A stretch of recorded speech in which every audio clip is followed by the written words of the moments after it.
Hello, everybody, and welcome back to the Journey Through GL podcast. I'm your host, Thomas, and welcome back to another week of rewatching, the first two-parter week of this entire rewatch of the podcast. This week's show is Love Senior, and the reason I am splitting it up into two parts is because Love Senior is 15 episodes long. There are 10 regular episodes, 5 special episodes, and I count the special episodes in when I'm rewatching the shows, but I'll get to that in a little bit more. There's a lot of stuff from this past week, in addition to some shows that have wrapped up their running, a show that just began its run, some heartbreak, some rejection throughout the week. It was Father's Day this weekend. There were a lot of GMMTV things. There's a lot to talk about. So let's just get into it. Nothing else to really do then. So let's start with the news segment. GMMTV had its outing, which is essentially all of the GMMTV members gather around. It's a big kind of fan get to meet the artists. The artists have lots of fun. They do goofy things. The girls, they were mimicking being horses, but the tops were the tails of the horse and the bottoms were like the head and torso, except for Emmy Bonnie. Bonnie was the tail and Emmy was the top, but all of the other ones, the top of the couple was the tail of the horse and the bottom was the top.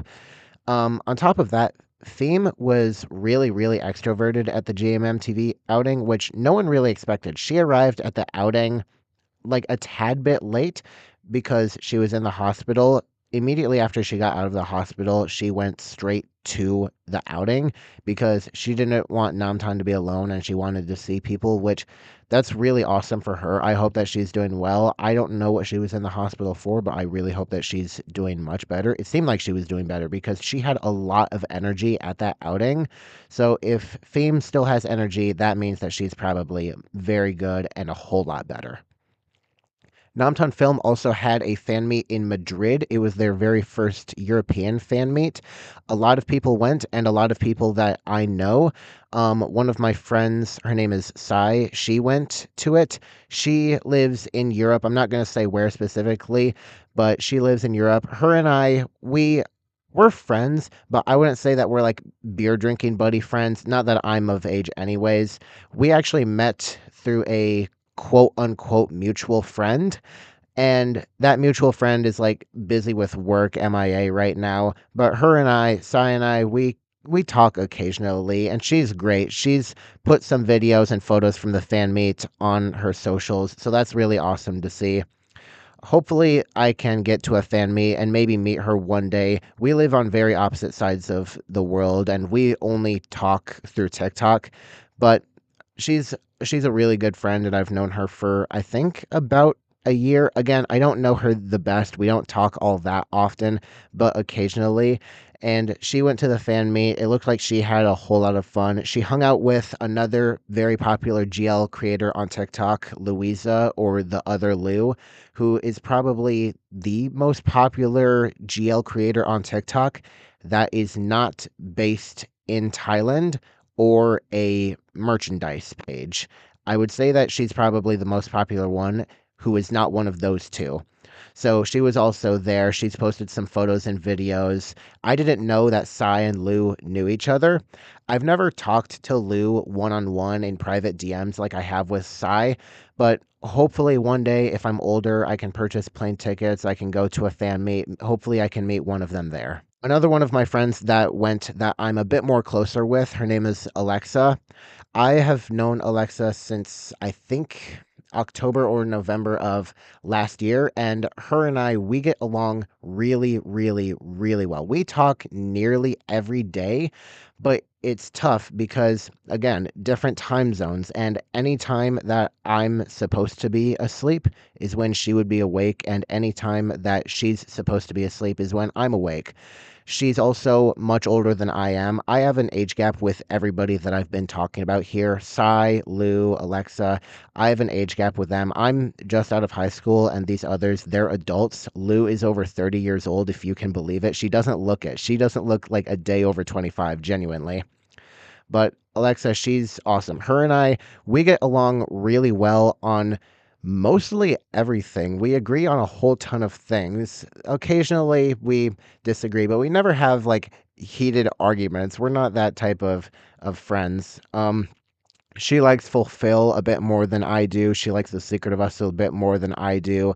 I like some shows a bit more than she does, and that's totally fine. But we get along extremely, extremely well. We were both super hyped for In Love Forever this week, and I don't know how she felt about In Love Forever yet, but I really, really loved it a lot, and I'll talk about that a little bit more soon. But Alexa is amazing. And if there's one person that I've met through this whole TIGL thing that I would want to meet in person, it's definitely her. I don't know if that will happen, and if so, I don't know when. Genuinely, if I was to have a co host for this podcast, which I don't just yet, but I would still like to in the future, she would be the first person that my mind goes to immediately. But there's some problems with that. The time zone is one of them, the language barrier is another one. It would be virtual, it wouldn't be an in person co host. So I don't know if there would be any audio delay. And I don't do video just yet because I'm not in a position where I can comfortably do that. So it's not going to happen. And I wouldn't put that pressure on her whatsoever. I wouldn't like tell her I want you to be my co-host. She doesn't even know that I'm talking about her right now. She doesn't know that like ideally I would want her to be my co-host because we get along so well. And truthfully, even though we talk quite a lot, I still don't know her the most. I know that she is big on music, especially One Direction and Ariana Grande. She knows that I'm a comic book nerd and I love Marvel and DC, but that's kind of an obvious thing because I post about it on my TikTok. So, like, maybe it would help me and her become better friends. I don't know. But she's amazing. She's a wonderful person. I'm not saying where in Europe she is out of her respect for her own privacy, but she's amazing. I like if she's listening to this, she's really sweet too. She sent me some photos one day when she was driving home from work late at night and she connected her Spotify to her car and she was listening to my podcast. And I didn't know that she was doing that. I never once asked her to listen to this podcast, but she does. And I'm very grateful. I'm extremely grateful for her. And with that said, let's move on with the next thing, which The Fire released its very first kind of teaser trailer. We're about 3 weeks out from seeing the first episode of The Fire, and we've definitely gotten our first glimpse of how, for lack of better words, fiery Fi is going to be in the series.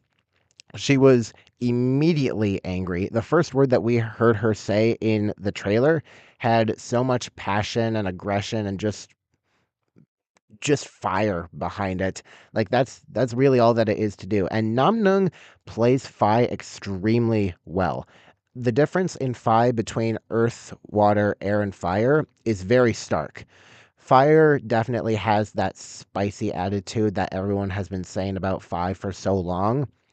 Air, she's a bit more calm and collected, especially towards Lam, probably because her and Lam are the youngest two of the cousins and they kind of got to stick together and support each other, which is very opposite because in Earth and Water, Fi was convincing the other two cousins not to pursue that love or thinking that it was a bad idea, especially in Earth. She was really, really aggressive towards Din.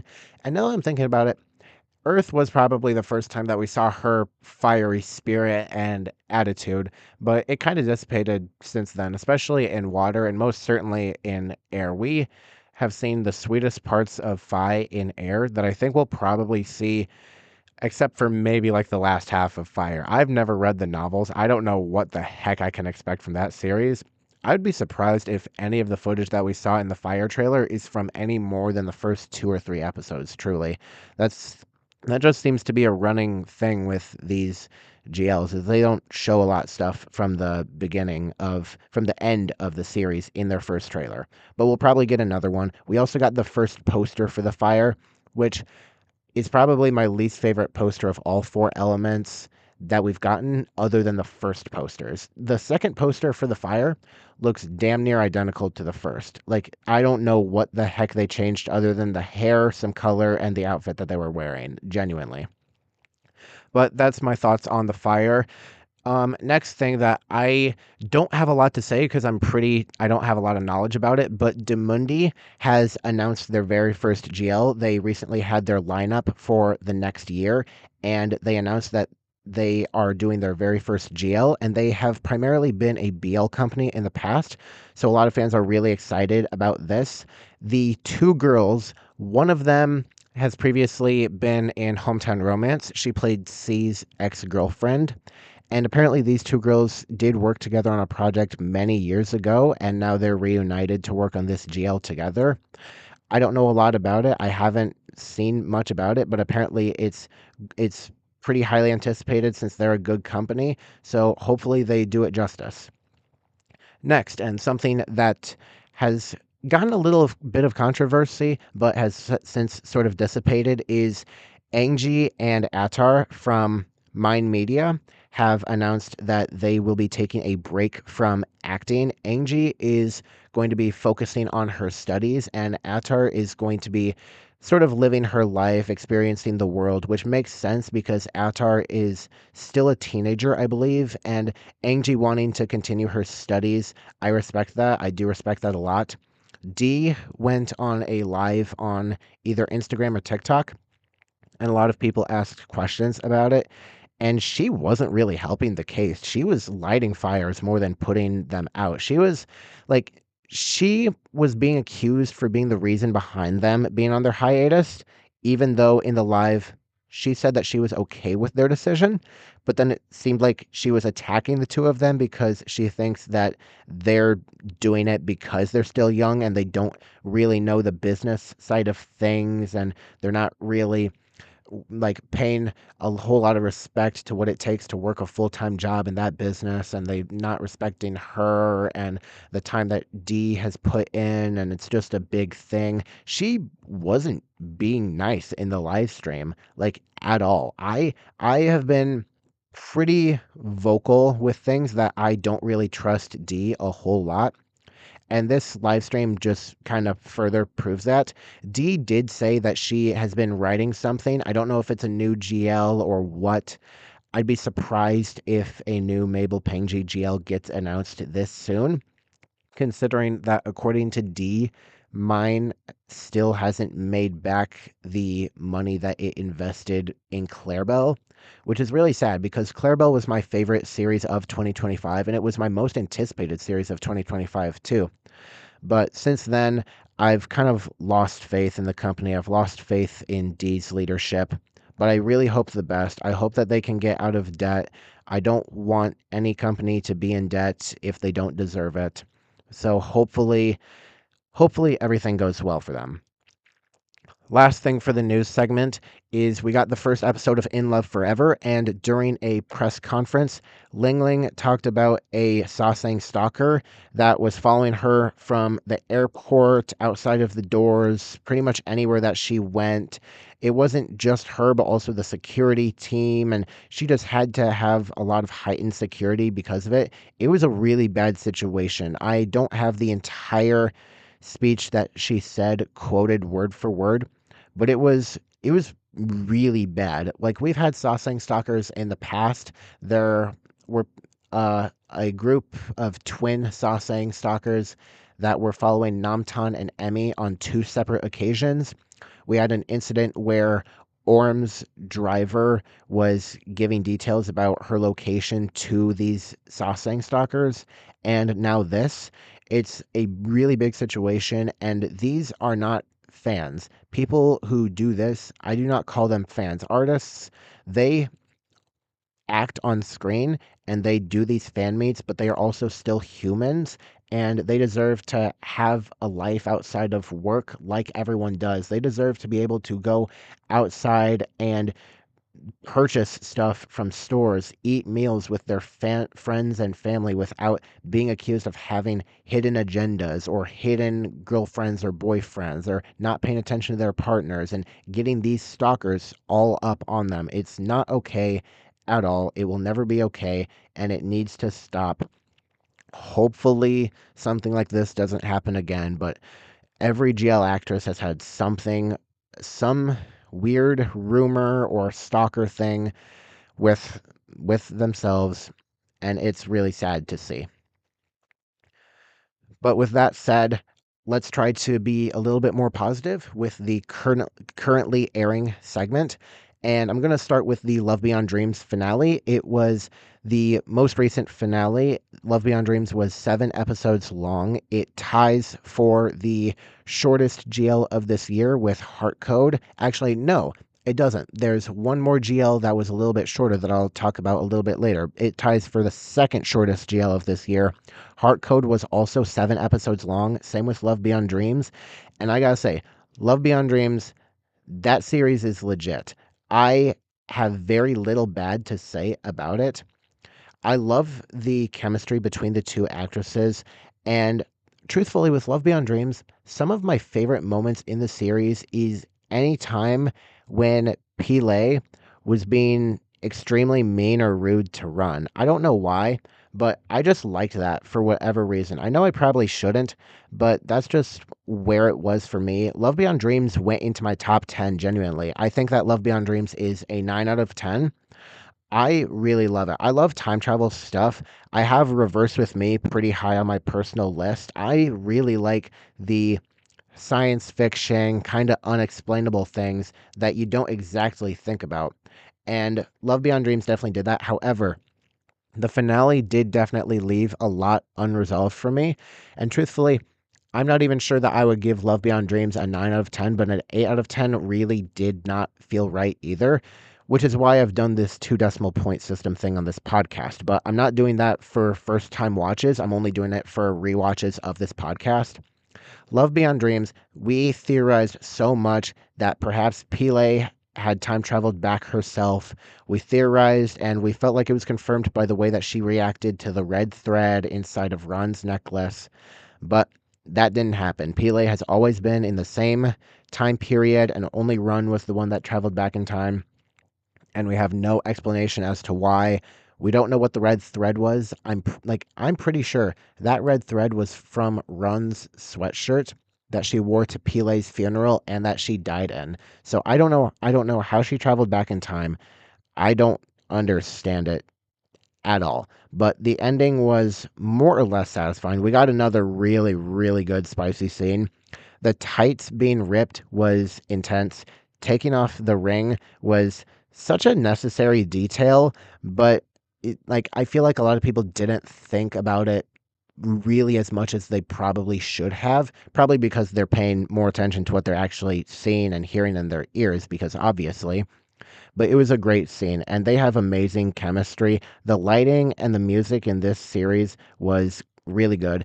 With just 2 OSTs, both of them were really, really good. Both of them were, one was like upbeat and kind of danceable, and the other one was the ballad. Each series has usually gone with the ballad upbeat combo, which I think is really good. I like that. And we saw that last week with Lucky My Love. Unfortunately, we don't exactly see that with Love Senior, but I'll talk about that in just a little bit. Love Beyond Dreams was really good. I have a bit more to talk about it. I might save that though for another time because I want to move on to Chasing Love episode 4, which Chasing Love has not been my favorite so far. I feel like I kind of haven't, like, I've been paying attention to it and I've been watching it, but it's just hard to remember because it's just not at the top of my priority list. I didn't care about it much. The characters I understand and I get them perfectly, but as far as the story goes, it just wasn't entertaining for me. However, episode 4 was really, really fun because it shows that they both still care. I like seeing Song be jealous when she saw Pyung with that one doctor at the opening of her cafe because it shows that while they know while Song knows her place, she is not happy about it and she wishes that she could be by Pyung's side, but she obviously knows that she can't. The music is good. Faye Jean are really good. Started watching the series only for them, but now I'm watching because of Faye Jean and Pyung and Song. The last couple has not had a lot of screen time at all, nor have they gotten a lot of development. Hopefully they do, so I start to like them a bit more. But for now, Fei Jean is where I'm at in terms of liking it most. We have 4 weeks left of Chasing Love. I'm really, really hoping that I enjoy this series a lot by the end, but by this current moment, it's probably my least favorite one that's currently airing right now. However, we did just have In Love Forever episode 1, and while I don't want to judge a series based off of the first episode, that first episode was amazing. It was so, so good. I think genuinely one of my favorite first episodes for a Thai GL ever. Like, out of all of the ones that I've watched, and I've watched all of them, In Love Forever episode 1 surprised me so much. When this year first started in like early January before the Earth aired, I made a TikTok of ranking all of my most anticipated GLs for the future.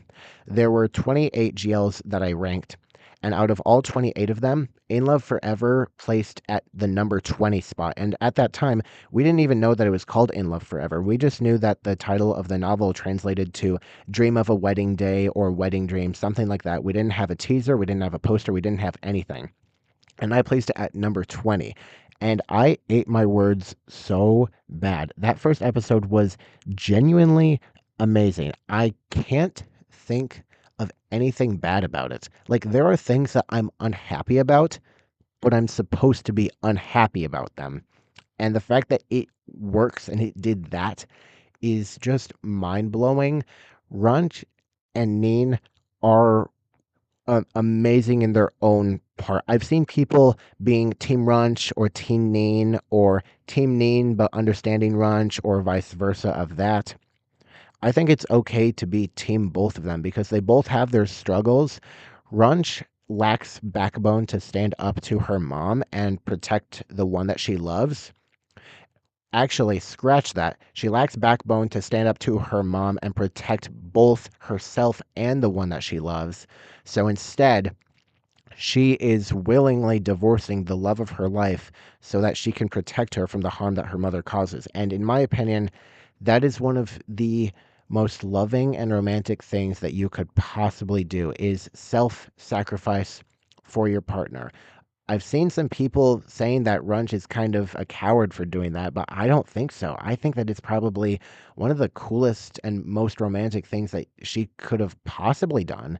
But that's just my opinion about it. And Neen is just, oh my gosh, she has got so much troubles with that mom. Like, she's so fallen out of love. Not even. She's not fallen out of love. She still clearly loves Runch because of that end scene and because of the jealousy at the cafe.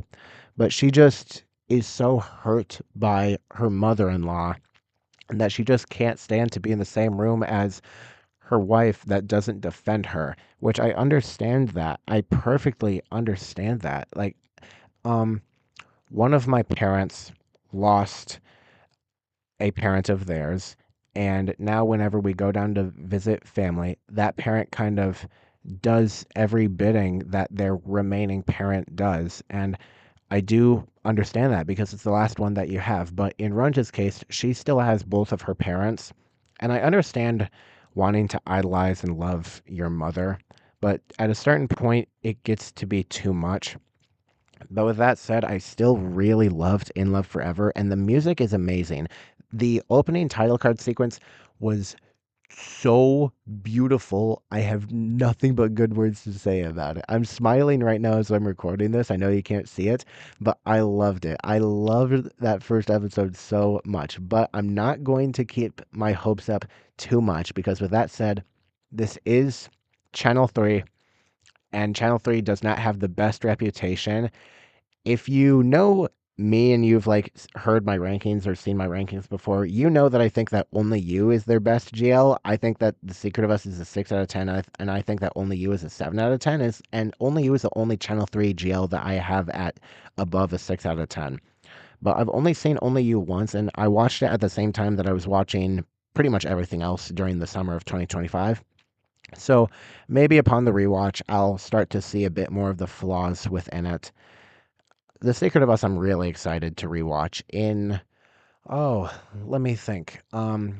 This current week will be Love Senior Part 2, then Blank, then 23.5, then My Marvelous Dream, and then The Secret of Us. So I think I'll get at least 1 or 2 weeks of both Secret of Us and In Love Forever. So that's where I'm at. Actually, Secret of Us is only 8 episodes, so it'll only be 1 week. But I loved In Love Forever. I'm still going to be cautious about it, but that first episode was great. The music, I didn't know that Boki Leon sang the opening OST for this series. I heard the OST and I listened to it. I listened to it all and it was beautiful, but I didn't pin it to the artist. Boki Leon has only sang an OST for a TGL once before. She sang the Poisonous Love OST for Poisonous Love. The song is not literally called it. It's called Poisonous Love in Thai. If you copy the name of the OST that Boki Leon sings in Poisonous Love and put it in a translator, it translates to literally Poisonous Love. So who knows? Maybe that will end up being the OST of the Poisonous Love series. I don't know. Poisonous Love has the highest GL count, OST count of any series since genuinely, I think probably Gap. Gap had 11 OSTs and Poisonous Love has 7. There's Only I, The World of Us, Heartbreaking, So This Is Love, Turn Back Time, Melted Heart, and um Poisonous Love, the Poisonous Love OST. So who knows which one will end up being the OST of the series, as of my opinion. I've kind of drained In Love Forever talking about it.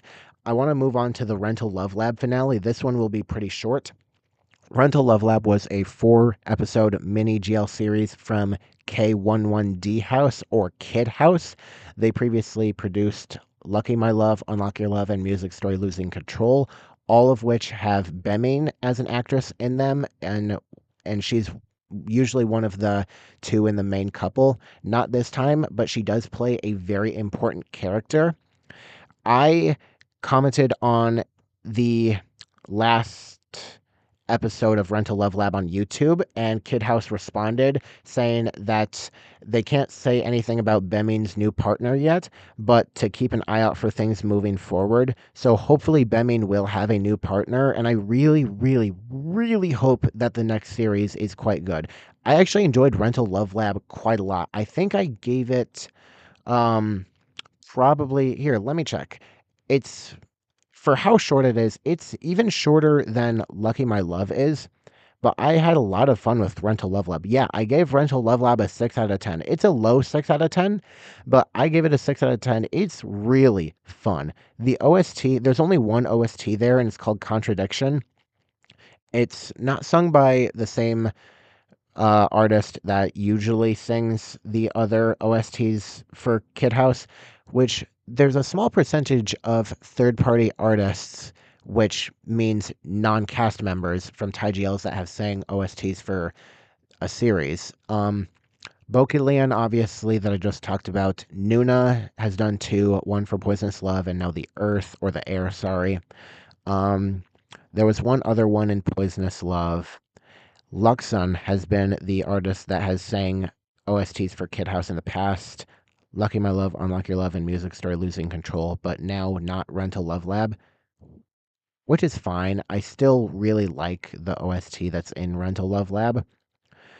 It's a very, very fun series. It's not a whole lot of time. Each episode curveballs around 20 minutes and it goes by fast. Like I was into it the whole time. I really, really enjoyed it. It stars Kitty Punch, which you may know from Music Story Losing Control. Gosh, there's so many. Mission Love or Lies. Kitty played Charma and Punch played Patty. They weren't a couple in Mission Love or Lies, but now they are in Rental Love Lab. Who knows if they'll be a couple again in the future, but they had pretty decent chemistry. I really enjoyed Rental Love Lab. We also had episode 6 of The Air, which was kind of a rejection, heartbreaking episode. A lot of action, a lot of firepower. That plot twist that Lom had planned that whole entire thing, that was just amazing. I did not see that coming. I really enjoyed this episode of The Air. I enjoyed it quite a lot. I understand why Blue rejected Lom, but I do think that Blue will start to realize that she does have feelings for Lom eventually. It's just that she's a princess and she has to maintain an image, and they can't exactly be together with their current status. Next episode looks like there's probably going to be quite a lot of danger.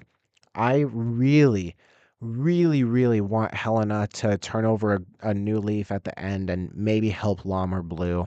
That one interaction with Blue and Helena is going to speak 1,000 words. I don't even think Helena is going to say anything because she is so terrified of being hurt, caught, sent back to prison, that death sentence thing. She's just going to go about it, but she's terrified of Grace. She's absolutely terrified. So she's just going to do whatever she tells her to. I feel like Grace might have groomed Helena in a way just to get what she wants. Blue might sympathize for Helena at the end. I can't imagine 100%, but I think that she might. I haven't read the novels again, so I don't know, but I think it's entirely possible. The what really cracked me up in episode 6 of The Air that I'm remembering just now is a scene when Din, Nam, and Phi enter the hospital room after Din arrives, and they see Lom and Blue in the hospital bed together. Phi just has this shocked expression. Nam looks completely dumbfounded, and then Din making a window between the two of them like she's just seen a ghost of like her favorite celebrity actor or something. It that cracked me up so hard. I laughed my ass off when that happened. Like it's been a while since I've laughed that hard in a TGL. But we are still on the run. This is going to stick with Blue for a very long time. I got to say, she's never been on the run like this. She was just planning this nice trip to all these Asian countries to, start her royal dues. And now she's on the run with a very hot police officer.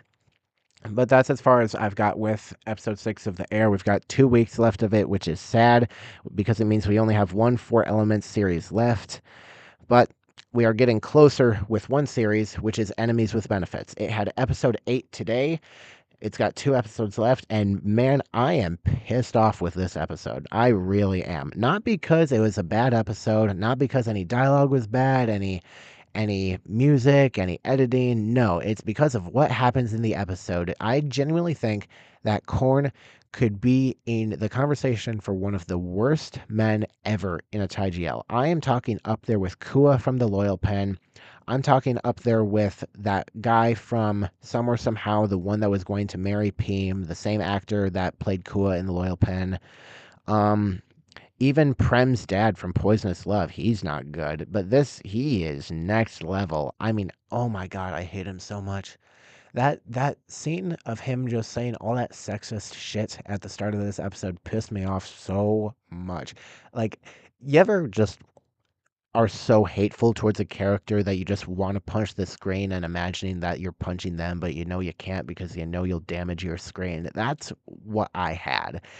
It just irked me to the bone. I hated it. I really, really hated it. But that's kind of the point. I'm not supposed to like his character. So the actor's doing a really good job of that, clearly. But I do feel really, really bad for Wine because she's clearly traumatized by him. And this is something that a lot of women experience. They're stalked by men and they're traumatized by them, they're assaulted by them, and it sticks with them. So I understand her. She doesn't want to reject Lao. She wants to date her, clearly. But she cares more about Lao than she is willing to admit, and she's willing to protect her if it means that she herself might be put in harm's way, which I don't know what that's called. She needs to learn to love herself at least a little bit more. I feel like if she had told Lau about this, that they might have been able to figure something out, but she didn't, and now is the situation. The next episode preview looked interesting. It looked part funny, part serious. I don't think Lau will actually get hit by a car. If she does, ouch. I'm not prepared for that. But once again, we got another third act breakup. We got a lot of those. We've gotten one in Affair, we've gotten one in the Loyal Pin, in Pluto, in Clarabelle, in the water, in the earth. Pretty much 9 out of 10 of TGLs that you can name, we've gotten a third act breakup in them.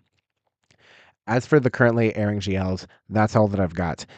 But now it's time to move on to the series of the week, which is Love Senior. And as I said at the start of this episode, I'm splitting it up between 2 weeks. This is going to go through episodes 1 through 6 of Love Senior. And next week we'll go through episodes 7 through 15. Or if you want to say 7 through 10 plus the 5 special episodes. And the way that I'm dividing it up with the special episodes is regardless of how long after the original series the special episodes came out, I'm still going to count them. So that means I'll be counting the Denied Love special episodes when I get to Denied Love, the Poisonous Love special episode, and both Love Design special episodes. But I won't be counting the Clarabelle specials because they were more special clips for product placement and selling rather than actual special episodes. So I'm not going to count them unless I just randomly make a choice to do so. Additionally, I will not be splitting up a blank between season 1 and season 2. I'm going to be doing all 12 episodes right at once. However, I am going to be splitting up Apple My Love and Your Apple since they were advertised under different series.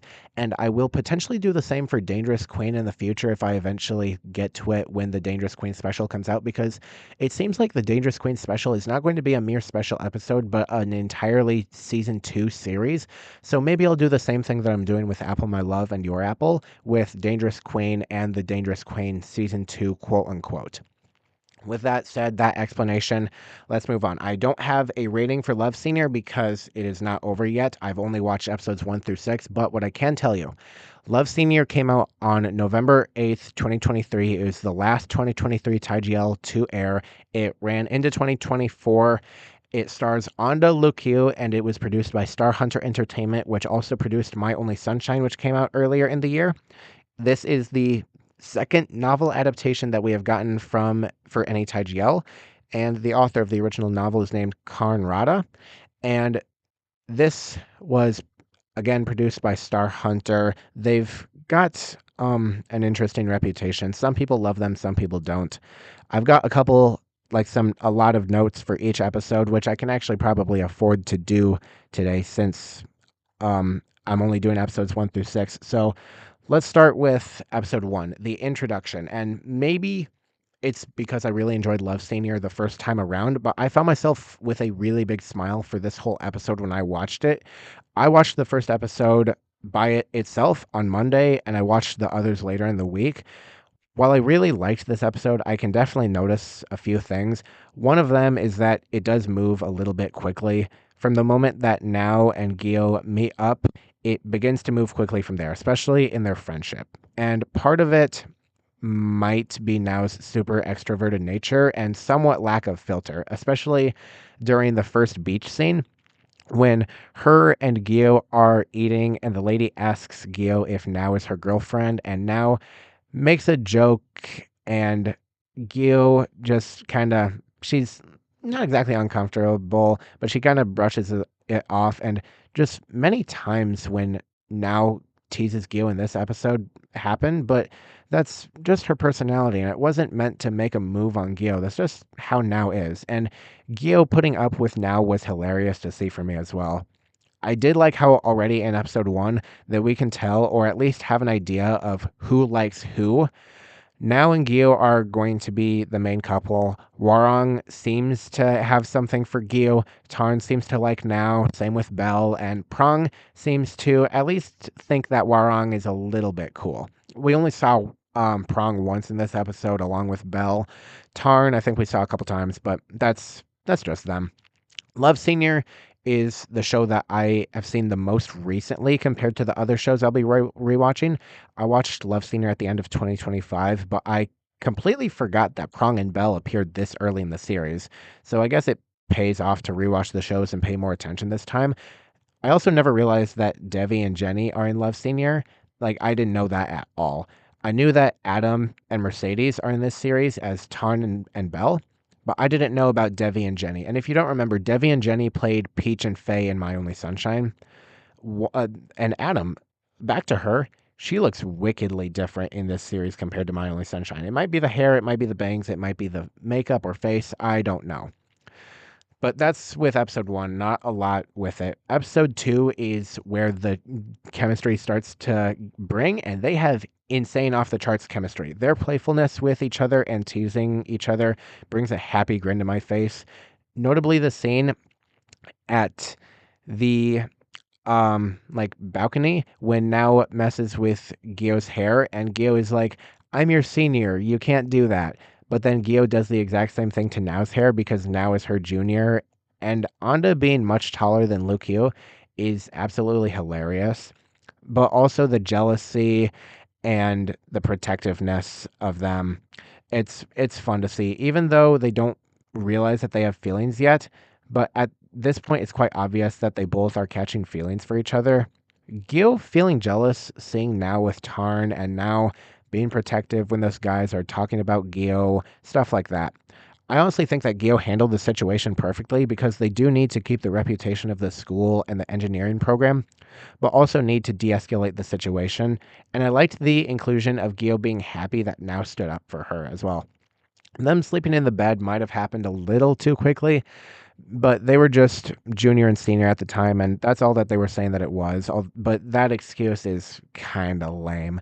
I did love, though, how Tita interrogated Warong about her feelings for Gil.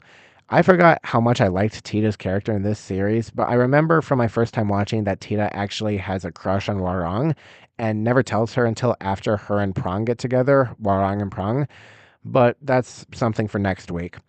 I do like that they both are honest about their feelings, at least in some way. Now and Gio, I mean. Now told Gio straight up that she likes her at the end of this episode, and Gio knows that she likes Now, but doesn't tell her, probably because she doesn't want things to move too quickly, which things are definitely moving very quickly. It's not a slow burn, at least not at this point.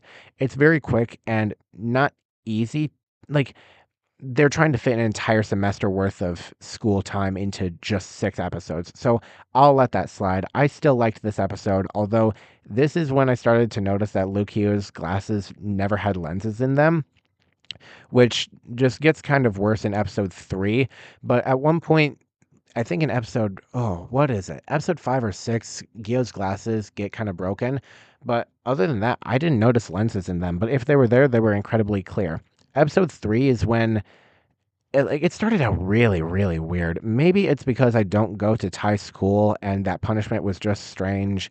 And Max being angry when Now stepped up against him and was willing to do the punishment, but then after everyone started running, he was smiling. I didn't understand that at all. Also, why would Gio and Now avoid each other after the running, even though they were running together the whole time?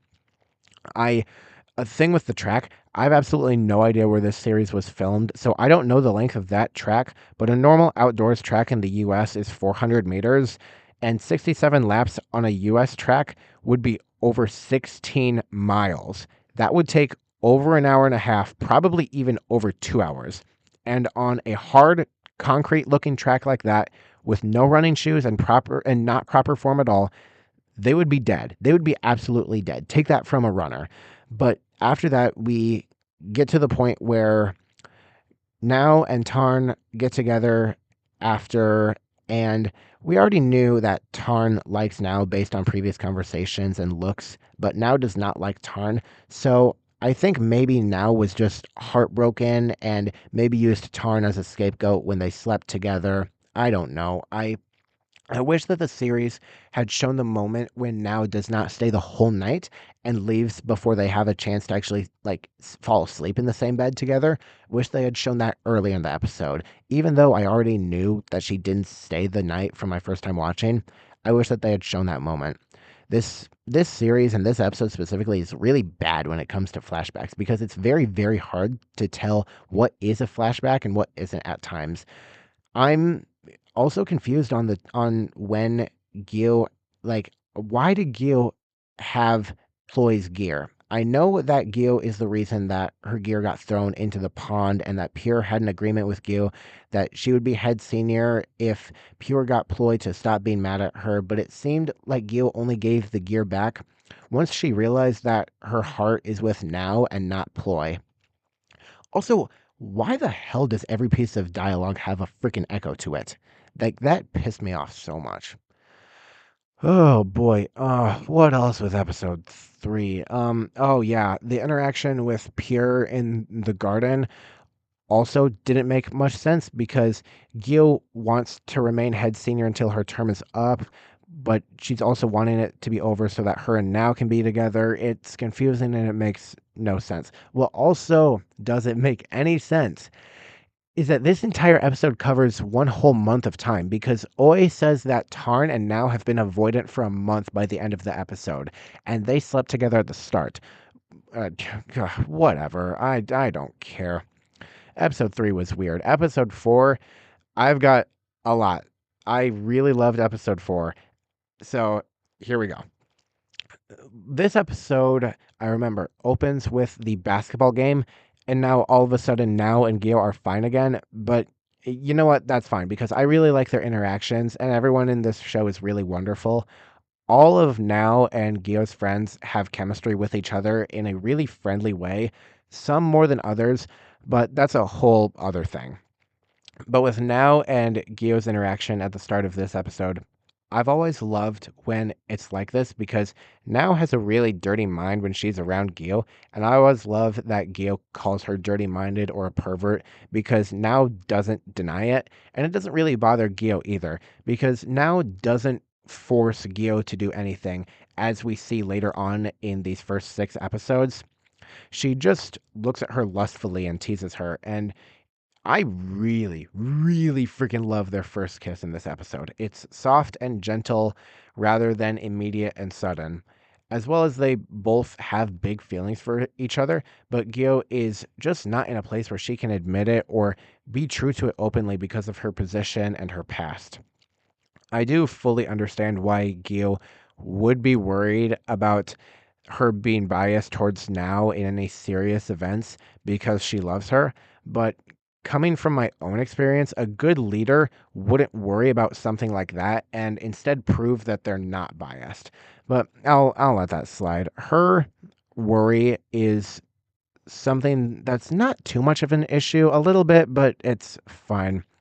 The stars scene was fun, and I do really like how Gio expresses her feelings for Now. Gio is just an introvert, and that's fine. I think that Now and Gio work really well together, despite that the pace of this series is at times quite fast and other times quite slow. I could also just be thinking that because I watched some episodes late at night on a tired brain. But that's just me. Um, the badge ceremony. I have absolutely no idea what it was. The string and the candles made absolutely no sense. I was so confused. But if it was a good thing, then that's what matters. I'm not sure if it actually happens in Thai schools, but if so, that's probably why I didn't understand it. Then after that, we got to Prong and Bell going to the Freshie contest, and I tried to find out what their vests mean. Apparently, it means they're high schoolers. Campuses in Thailand seem to be not as closed off as campuses do in the US. You'll rarely, if ever, find any high school students at all on college campuses in the US. But the vest that Prong and Bell were wearing means that they're in high school, at least for the first half of this series. I remember, like, I intentionally stopped at episode 6, even though it wouldn't be the exact halfway point. I would have to watch episode 7 to be at the halfway point, but I intentionally stopped at episode 6 because I think that's where the first semester ends, and then we see Prong and Bell going into high school. It it just they're not Now's grade level. They're just high schoolers. Later on in the series, there's a moment where Belle looks for signatures and Tarn meets her and Tarn and Now have red jackets later in the series. But moving back to the freshie contest a little bit, it was really fun. Definitely the moment when Gio absolutely solidified her feelings for Now because she told Now that she loves her at the end of this episode. I loved the looks between Now and Gio in the moment during the concert. When Now said that she already told her person everything she needed to say, and Gio just makes a cheeky smirk. That was absolutely amazing. Crazy good. And Ali and Lada are a really cute couple too. I don't mind having straight couples in GLs, only when they're done right and not forced or shoved at us. And Ali and Lada are perfect for that. Some other things with the freshie contest are Tarn bringing flowers for now, hoping to get her to fall for her. Pure taking a photo of Gil, which I did not like that. Pure and Ploy need to let Gil go, which doesn't exactly happen later on in the series, which again we'll get to next week. But the entire scene of the freshie contest lasted a hell of a long time and threw in a flashback in there, which I did not care for and made everything super confusing, despite that I already know how this episode ends. It was so weird, but it does end amazing with Gyo and now kissing for the first time after they both confess their love. And truthfully, Warong getting heartbroken all over again. I'm happy with that. I I don't like her character in in like before the special episodes, so I'm quite content with that. But then we move on to episode 5, which is a little bit wishy-washy. Now, at the start of this episode, asked one of the perfect questions. You care about what others think more than me. Now, I honestly perfectly understand Gio's situation here, and I love that they were both honest with each other here. But if I were now, I would definitely be quite sad, but willing to wait for those 2 months. It's very strange that we're five episodes in and there's 2 months left of the semester. It moves very quickly. But waiting until episode 4 or 5 to get love confessions and a lot of kiss scenes is quite typical, so it's fine. I still really like Now and Gio, although this is when I start to have not as big of a smile on my face. But when they're both in Gio's room, that's when they start acting kind of like how a real couple their age would. One of them is super affectionate all the time and wants to hug and cuddle, while the other person is just like, romance, yuck, even though she does still love her, quite obviously. But then the couch scene happens and it feels too quick, and then Gio's monologue happens when she stands up to P. Rit, which, good for her, but like, I don't really care. I love how powerful that scene is, and it's great development, but like I don't care. And it does prove that Gio deserves her position. It was just so long. And then Gio finds out that Warang likes her, and Tita tells Gio that she knew, but it wasn't her thing to tell, which is good because that means that Tita still respects and values both Gio and Warang. But whatever. But after that, the worst situation happens, and Tarn is Gio's junior, and now is Warang's junior. It's just a bad situation, and we learn that Now agreed to still be friends with Tarn, but we can obviously assume that Tarn is going to do something tricky, which we do know. I know at least because I've seen it before. I do feel bad for Tarn and Warang because it's not easy seeing the person you love fall in love and be with someone else, but it also shows a level of maturity in themselves not being able to move on and accept things. But also, Gyu just keeps escalating the situation and really should just leave Hwarang alone to process her own thoughts. The majority of this episode is really long scenes and either character progression or regression. However, the scene of Now and Gyo sitting on the bed together is really funny. Now says that it's been a long time since Gyo let Now hug her, but Gyo responds saying that she didn't agree, but she's just been locked in. That was freaking hilarious. Although I do really wish that they gave each other more common compliments like "you're beautiful" or "soy mak" or something. But that's just a thing. Episode 5 was a lot of nothing.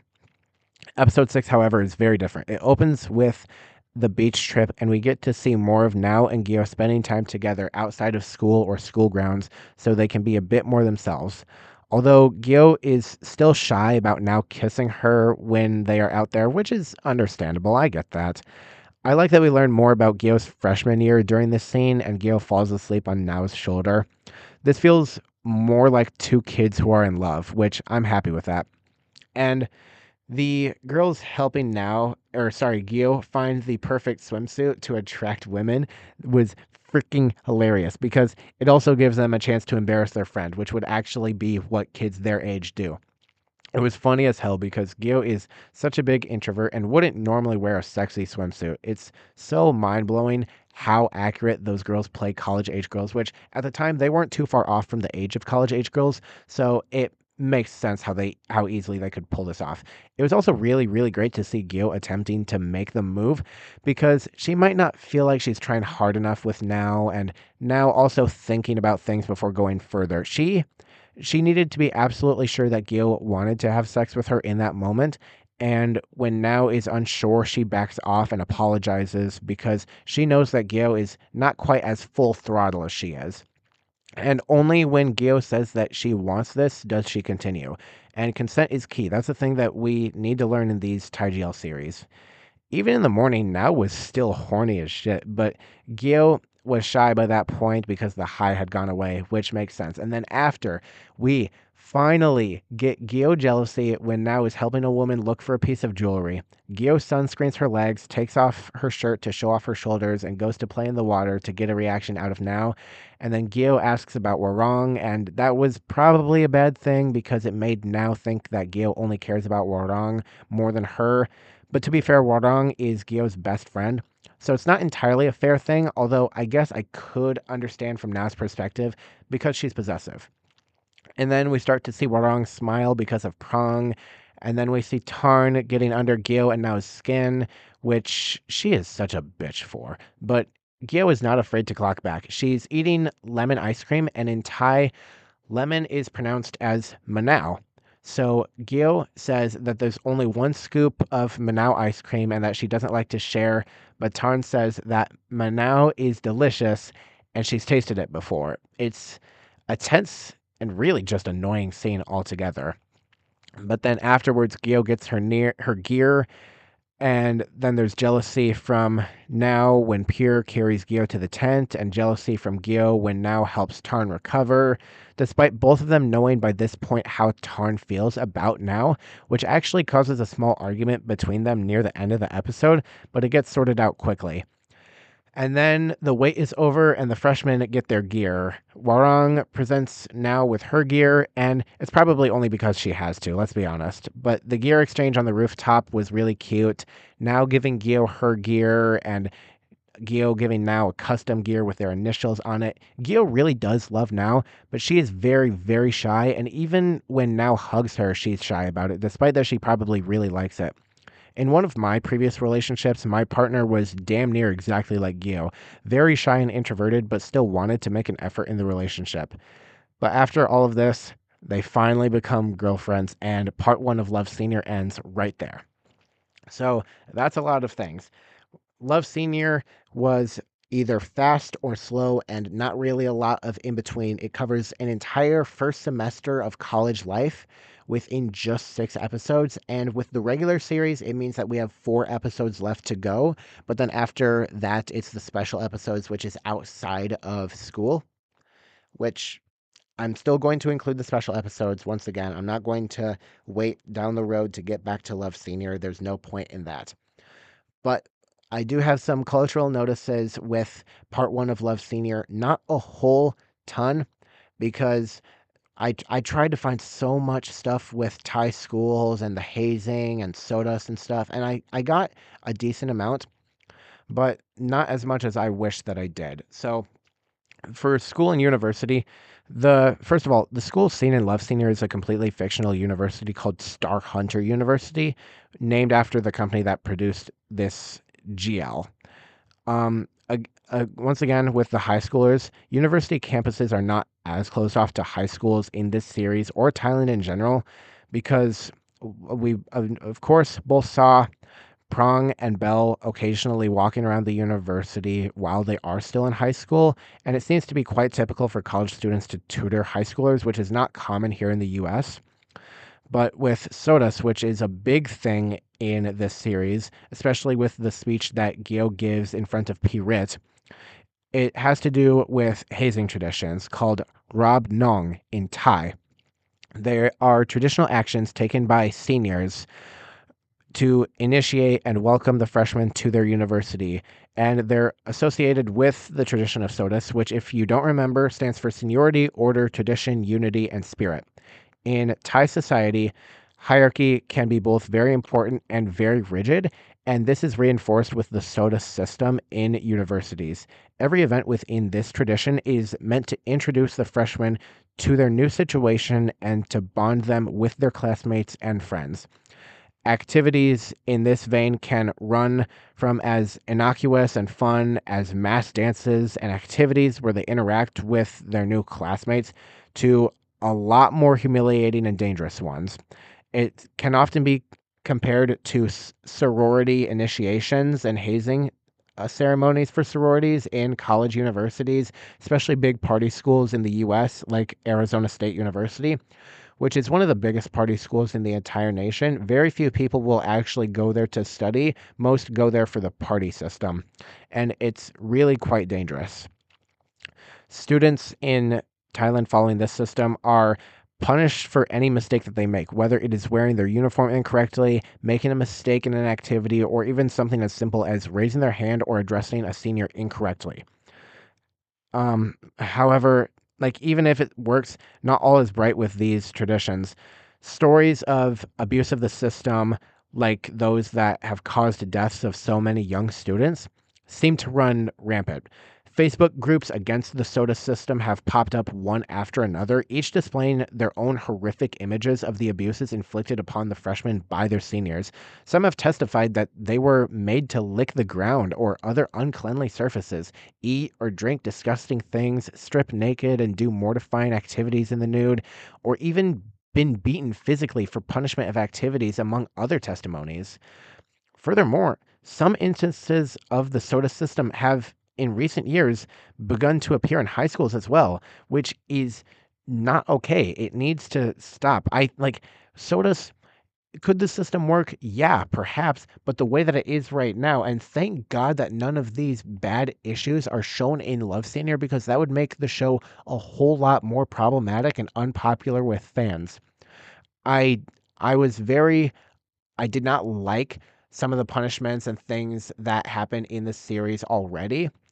Specific, like Gil was doing a good job of making sure that she wasn't biased towards now, but even some of the things that they had the freshmen do, I just personally don't agree with. Like, if any of this still does happen, it needs to be changed now. And when I go to college in the fall, I hope that nothing like this happens. I've never heard of SOTUS being for American universities, so hopefully it's just not there.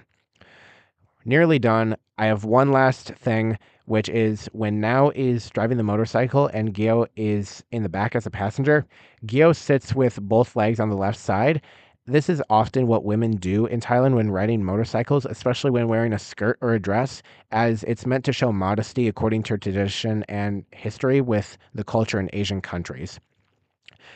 Could I've seen many cases in these Thai GLs where girls will sit on motorcycles with both legs across it normally and not sit with both legs on one side, but traditionally that's how it's been done, just for a modesty thing. With that said, that's really all that I have about part one of Love Senior, episodes 1 through 6. If you are rewatching all of these series in line with me, I hope if you did watch ahead on Love Senior, congratulations. I'm happy for you. I probably should have mentioned that a little bit earlier in the podcast, but I'm really happy for you. Take a week off before going to blank. You don't need to. If you want to watch it at the same pace as me, take a week off before doing blank. The next part will be episodes 7 through 15, or if you want to say episodes 7 through 10 plus the 5 special episodes, you can.